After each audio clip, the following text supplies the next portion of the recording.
What's going on, Tamers? It's me, guy who took off of work early and still managed to miss his local sign-up time by 5 minutes. So today I want to talk a little bit about my brief and early impressions of the BT9 meta so far. Honestly, this is probably one of the funnest metas that I've played so far in the Digimon TCG. I've been playing since about BT 4, 5, something like that. And honestly, every color having some nice representation, every color fulfilling a very different role, while mixing in with the X Antibody archetype has really been a fun time. So let's first talk a little bit about the X Antibody archetype, which has introduced a bunch of X Antibody type Digimon of Digimon you already know. For example, Agumon, X Antibody, Garurumon, X Antibody.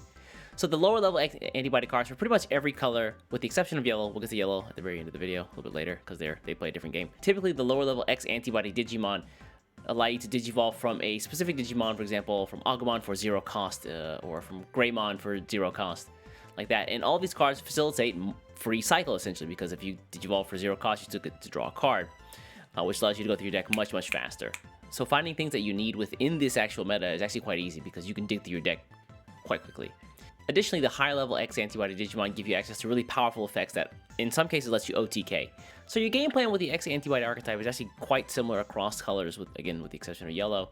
You basically build to level 5 within your raising, and then you can promote that Digimon and get to level 6 using the X Antibody effects, and then swing for potentially OTK or just for big damage, and then finish up with maybe 1 or 2 Digimon after that as chip.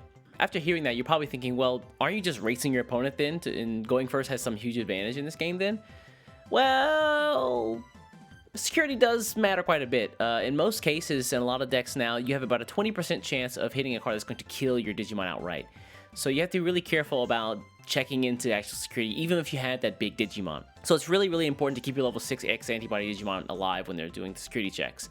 And so there's a lot of cards that allow you to run defense for that in anticipation.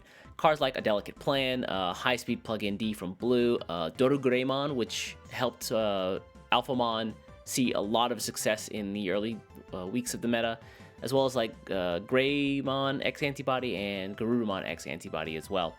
All these cards allow you to somehow live through a security check in various ways, and so keeping your Digimon alive is super important, and if you can't do that, then you might lose your stack. So while yes, it is certainly true that you should build up to your level 6 X Antibody Digimon as soon as possible, at the same time you want to make sure that you have the tools in place so that they don't die on the security check and then you just lose the game. So everything I've set up to this point is true for red, blue, black, green, and purple. Yellow is actually the sole defense running color in the meta right now, and because of, you guessed it, hybrid security control. The hybrids from BT7 are still strong here in BT9, with the recovery effect on Jet Sophimon. Yellow got a ton of new support in a bunch of different ways, one of them being tamers. They have access to a lot of tamers now that are mixed colors, so you got like yellow, green, yellow, red, just to boost up, again, the tamer-centric gameplay that they run traditionally. These tamers allow you to gain a bunch of memory, and then you can play cards like the secret rare Death Xmon, which if you don't have 3 Digimon on the board, wipes your board out entirely. And even if you do have 3 Digimon on the board, if at least 2 of them aren't level 6, then your board's still wiped entirely. They also got access to Magnamon X Antibody, which in my opinion is probably the best card in BT9, which allows you to basically change an attack target to him, and then when he is destroyed, he goes to the top of your security stack, allowing you to basically stop an attack, force it to him, and then recover one all at the same time. They also got access to Rise Greymon X Antibody, which allows you to get more tamers down even more quickly by digivolving from a Rise Greymon or an X Antibody Digimon. And if you already have Rise Greymon, then you're already playing tamers for free, and then with Rise Greymon X Antibody, you're getting that effect doubled, essentially. But yeah, yellow has a lot of ways to splash in other colors for success. Yellow-purple is always a staple. Yellow-blue has seen some success with the Magnamon X Antibody, like I said before. You can also run yellow-red with some security control, options like Gaia Force in the deck, as well as, like I said, the Rise Greymon X Antibody.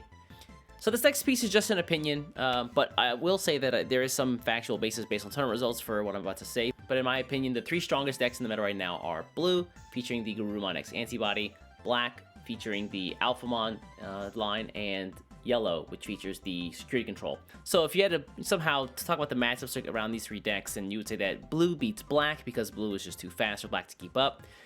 Black beats yellow because they have a lot of effects to stop your Digimon from being destroyed or having their DP minus on security attack, which yellow likes to do in order to live until they can get their game plan stable.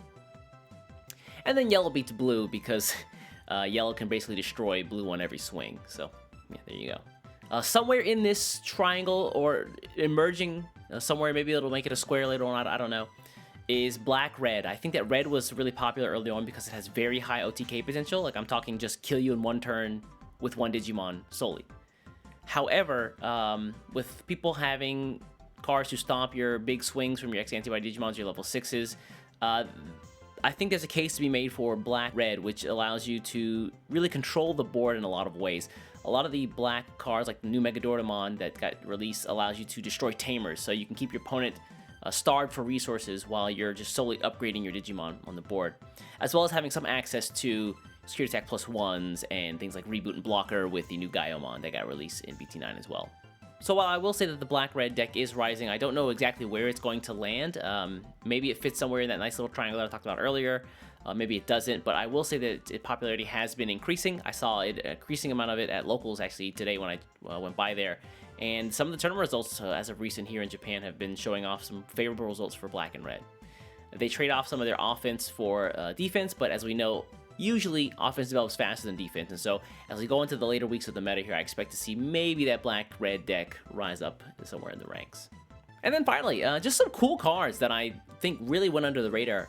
Black has access to this really good card called Congo. It's a black 2-cost option, which allows all of your opponent's Digimon who are cost 7 and below to not be able to attack, which is kind of like Ice Wall, which got limited to 1. It has an additional effect where it prevents your opponent also from increasing either player's security stack at all. So that means that you cut off all of your opponent's ability to heal, as well as stops your opponent from doing chip damage with little Digimon before trying to get a big OTK with their X Antibody level 6. I'm so surprised this card is just common, considering Ice Wall was rare, I believe, and it was limited to 1 so quickly.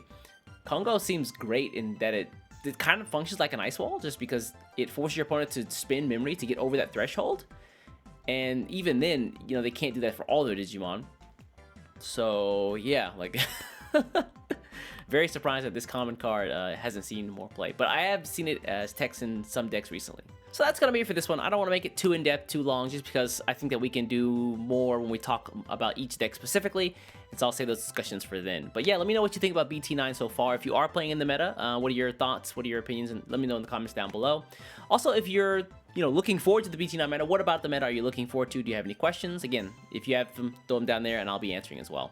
Anyway, folks, I'm going to get out of here. Do me a favor, before you get out of here, hit the subscribe button for me, and I'll catch you in the next one. Take care.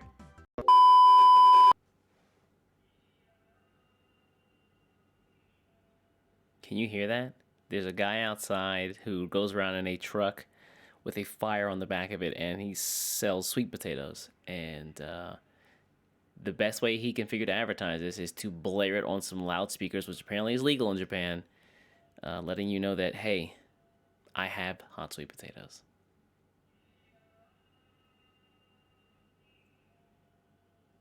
And they turn it into a song. I wish I could be making this up, but this is why I can't record right now. Because of the sweet potato man. Motherfucker.